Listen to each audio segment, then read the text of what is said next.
Assalamualaikum warahmatullahi wabarakatuh. Bapak Ibu guru hebat yang berbahagia, kembali dengan saya Amiruddin, CGP Angkatan 7 Kabupaten Indramayu. Dalam kesempatan kali ini saya ingin melakukan demonstrasi kontekstual terhadap pemikiran Ki Hajar Dewantara. Untuk hal ini saya memberi tema pendidikan itu adalah mencoba. Baiklah Bapak Ibu guru hebat, seperti diketahui bersama bahwa menurut KHD, pendidikan itu sejatinya adalah menuntun peserta didik untuk menemukan bakat, potensi, dan kemampuan yang dimilikinya sehingga ia bisa menemukan kebahagiaan baik sebagai manusia maupun sebagai anggota masyarakat. Oleh karena itu, pendidikan tak lain merupakan upaya atau proses pencarian dan menemukan serta mengembangkan potensi, bakat, dan kemampuan-kemampuan yang terpendam pada peserta didik, serta mengaktualisasikannya dalam kehidupan sehari-hari. Dan seperti diyakini kita semua bahwa pada hakikatnya tidak ada manusia yang tak berbakat. Allah menciptakan manusia itu sebaik-baik ciptaan dan terdapat berbagai macam kemampuan, berbagai macam potensi, dan berbagai macam bakat. Persoalannya hanya bagaimana mengembangkan, menemukan, dan mencarinya. Hal itu menjadi tugas pendidikan, tugas guru, tugas para pengajar, tugas para pembimbing sebagai pelaku-pelaku dalam dunia pendidikan. Kalau dalam bahasa agama ada istilah fitrah, dalam pemikiran KHD ada istilah dasar jiwa, yaitu keadaan jiwa yang asli menurut kodratnya sendiri dan belum dipengaruhi oleh keadaan di luar diri mereka. Dengan kata lain, keadaan jiwa yang dibawa oleh anak ketika lahir di dunia. Mengenai dasar jiwa yang dimiliki anak-anak itu terdapat 3 aliran yang berhubungan dengan soal daya pendidikan. Pertama, yaitu anak yang lahir di dunia diumpamakan seperti sehelai kertas yang belum ditulis atau kertas kosong, sehingga kaum pendidik boleh mengisi kertas yang kosong itu menurut kehendaknya. Artinya si pendidik berkuasa sepenuhnya untuk membentuk watak atau budi pekerti yang diinginkannya. Teori ini dinamakan teori rasa. Kemudian kedua ialah apa yang disebut sebagai aliran negatif, yakni pendapat bahwa anak itu lahir sebagai sehelai kertas yang sudah ditulis sepenuhnya, sehingga pendidikan dari siapapun tidak mungkin dapat mengubah karakter anak. Pendidikan hanya dapat mengawasi dan mengamati supaya pengaruh-pengaruh yang jahat tidak mendekati diri anak.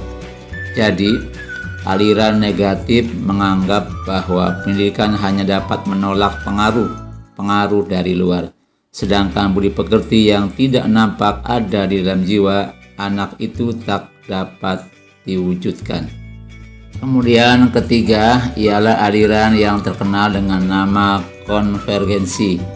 Teori ini mengajarkan bahwa anak yang dilahirkan itu diumpamakan sehelai kertas yang sudah ditulisi penuh, tetapi semua tulisan itu suram. Lebih lanjut, menurut aliran ini, pendidikan itu berkewajiban dan berkuasa menebalkan segala tulisan yang suram dan yang berisi baik, agar kelak nampak sebagai budi pekerti yang baik. Segala tulisan yang mengandung arti jahat hendaknya dibiarkan, agar jangan sampai menjadi tebal, bahkan makin suram. Bapak Ibu guru hebat, berdasarkan pemikiran-pemikiran KHD di atas, saya berpendapat bahwa pendidikan itu sejatinya adalah mencoba, bahwa anak-anak dituntun, dibimbing untuk mencoba segala hal yang terkait dengan kebutuhan hidupnya baik sekarang maupun di masa-masa yang akan datang. sehingga mereka menemukan sesuatu, menemukan keterampilan, menemukan potensi-potensi yang selama ini terpendam yang dapat mengantarkan kebahagiaan mereka baik sebagai manusia maupun sebagai anggota masyarakat. Kenapa mencoba? Karena dengan mencoba, peserta didik di samping mereka mengetahui, mendalami, kemudian mengerti, memahami, mereka juga akan merasakan, mengalami, menghayati, serta memiliki pengalaman-pengalaman baru terkait sejumlah keterampilan yang akan dibutuhkan dalam kehidupannya, baik sekarang maupun di masa-masa yang akan datang, yang mudah-mudahan bisa mengantarkan pada kebahagiaannya, baik terkait dengan dirinya sebagai manusia maupun sebagai anggota masyarakat.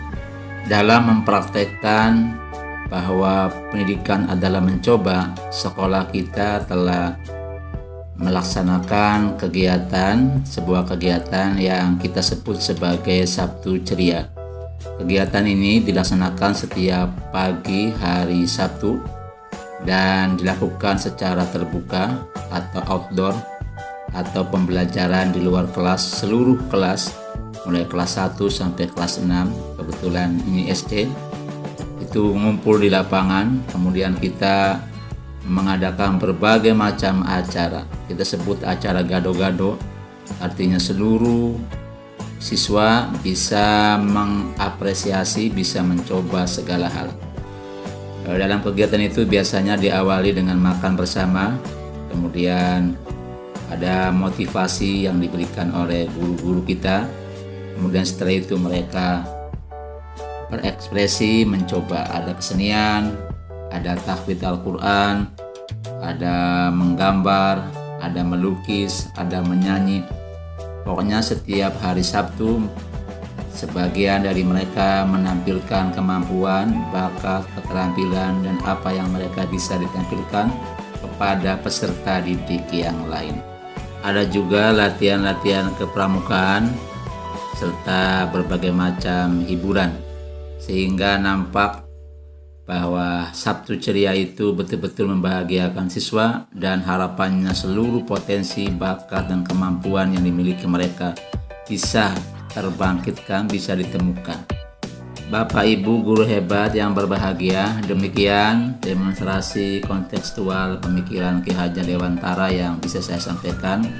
Bisa dapat disimpulkan bahwa pembelajaran atau pendidikan pada hakikatnya menuntun dalam rangka menemukan berbagai macam potensi, bakat, dan kemampuan yang dimiliki oleh peserta didik yang dibutuhkan baik sekarang maupun di masa-masa yang akan datang, yang bisa membahagiakannya baik sebagai manusia maupun sebagai anggota masyarakat.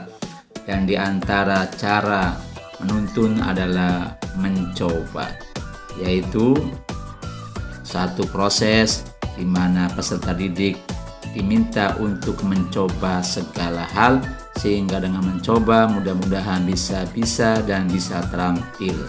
Demikian dari saya, kurang lebihnya mohon maaf. Wa ma taufiqi illa billah, alaihi tawakkaltu wa ilaihi unib. Wassalamualaikum warahmatullahi wabarakatuh.